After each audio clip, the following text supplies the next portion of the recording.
Najpríťažlivejším súbojom 9. kola volejbalovej ligy žien bolo bratislavské stretnutie prvých dvoch družstiev tabuľky domácej Slávie UK a Rudej Hviezdy Praha.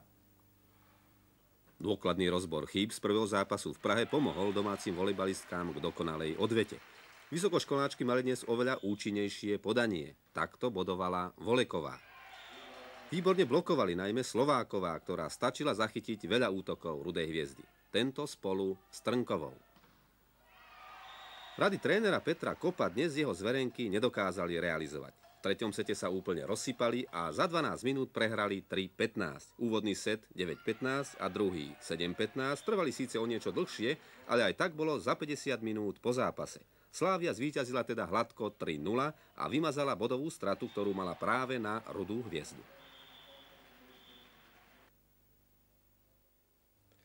Výsledky ďalších zápasov: Červená Hviezda Bratislava Textilna Liberec 2-3, SVŠT Bratislava KS Brno 0-3, NHKG Ostrava Slávia Praha 2-3.